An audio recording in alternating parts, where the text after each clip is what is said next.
La colère incontournable. Lettre écrite depuis la prison civile de Cotonou, au Bénin. Les deux images en question sont mes deux petites sœurs jumelles, de même père et de même mère.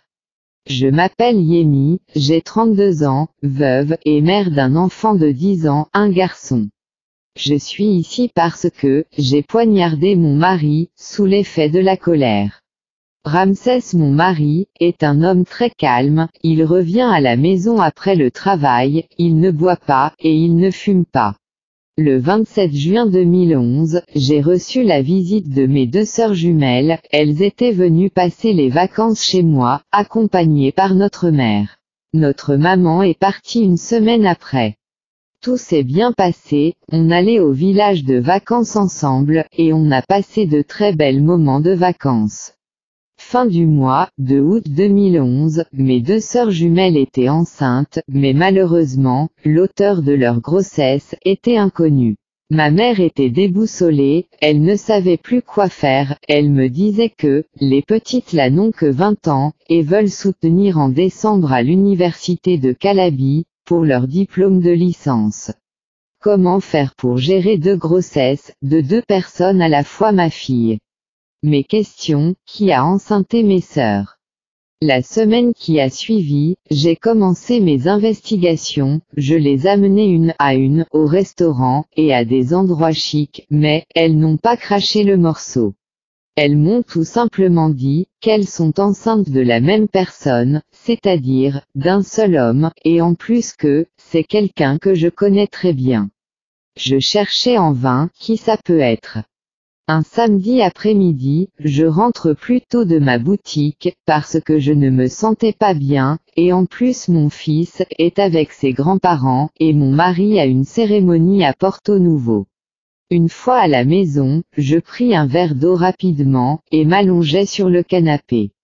Quelques minutes plus tard, j'entendis des gémissements, je me disais peut-être que c'est mon mari, qui avait laissé la télévision de la chambre allumée. J'entre, et qu'est-ce que je vois? Ma mère en pleine ébat sexuel avec mon mari. J'ai perdu connaissance, et je me suis réveillée à l'hôpital. Je leur ai pardonné, et notre vie a repris son cours normal. 2 semaines plus tard, l'une de mes petites sœurs, sur l'image en question, m'avoua qu'elle et sa sœur étaient toutes les deux enceintes de mon mari, et qu'elles profitaient de mes absences à la maison, pour les satisfaire toutes les deux. Oh mon Dieu, je ne savais plus quoi faire.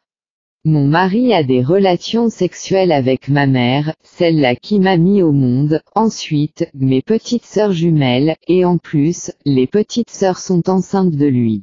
Tout était si flou autour de moi, je pleurais à chaudes larmes, comment un être humain peut être aussi méchant? Alors que, c'est plutôt lui qui me disait tout le temps que la vieille ma mère dit, qu'elle allait enfermer les garçons qui ont enceinté mes petites sœurs, si elle les trouve parce qu'ils ont été inconscients. Comment je peux vivre aux côtés d'un homme qui m'a fait tant de mal? Je me posais 1001 des questions. À son arrivée du service, j'ai eu une violente dispute avec lui, il ne voulait pas non plus accepter que c'est mal, ce qu'il m'a fait, encore, il disait que c'était une erreur, et que je devais lui pardonner pour une seconde fois. Sans réfléchir, et par ma colère, j'ai pris un couteau, et je le poignarde plusieurs fois, pour tout le mal qu'il m'a fait. J'ai été jugée, et je purgeais une peine à vie. Aujourd'hui mes deux sœurs ont eu leur bébé, et elles viennent me voir souvent en prison, accompagnées de mon petit garçon. Quant à ma mère, je lui ai interdit toute visite jusqu'à nouvel ordre. Témoignage, celui d'une femme trompée, abattue, et qui a agi sous l'effet de la colère. J'aimerais que vous publiiez ce témoignage douloureux, pour prévenir et sauver le couple des autres femmes à être vigilantes par des visites. Soyons vigilants avec des visites de certaines sœurs, visites de certaines mères, visites de certaines amies, ou d'autres femmes inconnues, venant de la famille de votre mari, qui viendra vous rendre visite, de temps en temps.